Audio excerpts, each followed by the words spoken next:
Welcome to SouFLoTV again, everybody. It's your host with the most. So recently Muta Baruka did a video, not a video but a radio talk interview where he interviewed this man who had served time in prison after being a police officer in Jamaica at a rather high rank for a certain period of time. The thing about it that sent this man to prison was that he was not actually a police in the first place, but he had conned his way into the police force and promoted himself and transferred himself to multiple duty stations, right? All over the place. So my audience is saying to me now, SouFlo, I need to hear you do something on this. My thing is, one person sent it to me. I said, no, I'm not going to do it because other people have covered it. Next person said, SouFlo, me need to hear you. They keep sending me the clips, right? Eventually, one sister from the channel broke it down to me like this today. She said, SouFlo, a lot of other people have put it up, but here's what they did. Them just put up the Muta Baruka interview. Nobody took the time to give a view or opinion on it and break it down in any kind of way as it relates to life in Jamaica, us and what's going on now, the climate of things, safety within the security forces, so on and so forth, infiltration of and this and that. So I said, alright, because I respect you so much, right, and it's at a subscriber's request, this video is being done. So that special subscriber, this one is for you, alright, and everybody else too who asked me to give I'm not going to play the video or the voice note with Muta and him going back and forth and him explaining then yes, Muta man, then me go and so, and he was telling everything, how he transferred himself into Clarendon, then him transfer himself go. Matter of fact, the man said, right, when he went to go do the exam, him said, him failed the exam. And it was a chance for him to take it again. And them said, take it again in 6 months, and he was saying, 6 months from now, the officer that was actually administering the test told him 6 months from now, and he looked at that man and told him, 6 months from now, me I gonna be a higher rank than you. How? When you didn't even make it in. The story was sweet, right? So here's this illustrious story. I mean, he eventually got caught. He eventually went to prison for it. But here's this illustrious story of how he actually did run into this same police again. And this police is so daft and wasn't even paying attention that you could not remember this individual that you told this, and he looked at you and told you in 6 months he was going to be higher ranked than you. And him come back, right? I remember him telling a part of the story where he said there was a crime scene and him actually go up there and run into that police. And when he ran into that same police where him tells said, I'm going to be a higher rank than you in 6 months, they said it had indeed been a few months gone. And he said to him at the crime scene, leave my crime scene. Because he had promoted himself to a rank that was so high that if that police looked at him, it would have been insubordination, right? So he basically told him, come out and leave my crime scene. It's like a sergeant talking to a private, right? Or a sergeant talking to a corporal or a commanding officer. Matter of fact, I think he went into the officer rank. Now, here's the thing. People are saying we can only imagine how many police officers in Jamaica actually made their way into the police force just like this. They actually did not pass the test. They either had someone fabricate it for them or they fabricated it for themselves and got themselves in and got themselves promoted. And I'm thinking to myself, this could be something that actually stretches way back.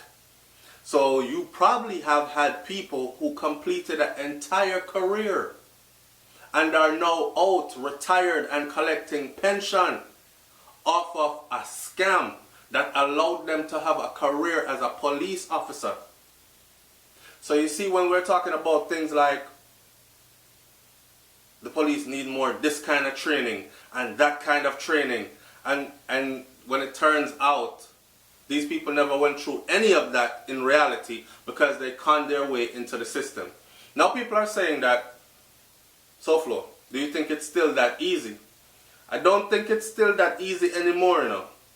Because that brother there, by doing what he did, I am pretty sure that the JCF, the Jamaica Constabulary Force, is a bit embarrassed by this. And I'm sure they went through lengths and hoops to find out who else might have been. And that might be a reason why we've had in the past a rush of people voluntarily submitting a resignation. I'm out of here, I'm ending the career, I don't want to be police officer anymore. Here's my warning papers. Thanks for having me. I'm done with this career, I'm gone. Because once that man was exposed, they knew that the fire was about to come down the pipeline. So they went ahead and got out. I can't help but to think that there are many that got away that way. I can't help but to think that before he was caught, there are many that are retired and are collecting pension off of this type of a scheme. And I can't help to think. But at this point now, if you should ask me, do I think it's still going on? No. I think they've blocked all angles on that. What I do think though is there are people that are still not someone that can make themselves go in, but there are people that are still being brothered in, if you know what I mean. So to be brothered in then means that my brother is a police officer down St. Elizabeth. So the next brother, I'm going to pull some strings for his next brother to go be a police officer somewhere up at Clarendon. Then that kind of stuff, brothered in. And even if him didn't pass, still put him in.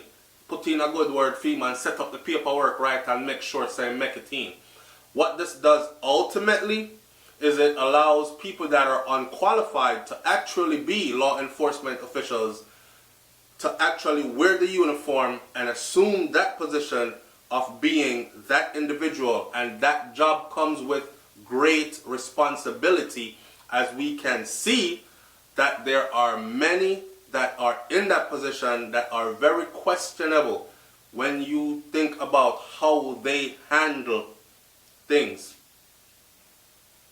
So yes, there's still an issue out there, but I don't think that the issue has any more to do with people just writing up paperwork and lying on paperwork and getting themselves in and then do a few months at one station and then, you know, so me nearly dead laughing one time the man said, him look at himself one day and say, you know, me think it's time for a promotion. Muta said, wait there, hold on. So what you mean it's time for a promotion? He said, then Muta, let me promote myself, man. Even promoted himself.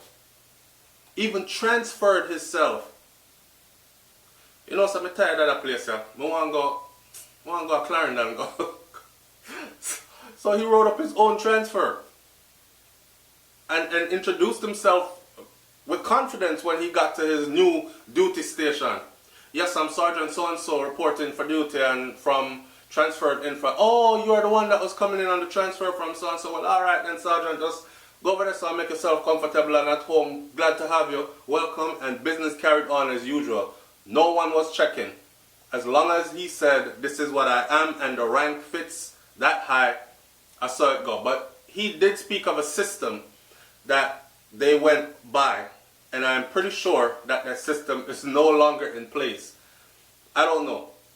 That's my take on it, and I don't have much more to say about it. I was intrigued by the story just as much as you guys were. Alright? So leave your comment in the comment section below and tell me what you think about this. And answer these questions for me. 1.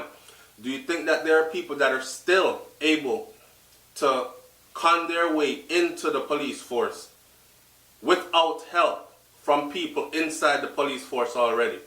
2, do you think that there are people that are not qualified to be police officers that have them linky, them party, them partner, them childhood friend, them family members that are in the police force that have made it possible for them to be in, like forged paperwork and these kinds of things? Do you think so? And if that's the case, how do you think that affects law enforcement, especially the JCF and JDF? Because if it's going on in JCF, which is the Jamaica Constabulary Force, the police arm of the thing, then I'm sure that it might have been going on also in the soldiering arm of the thing. So tell me what you think in the comment section below, man. I'm up out of here. Peace.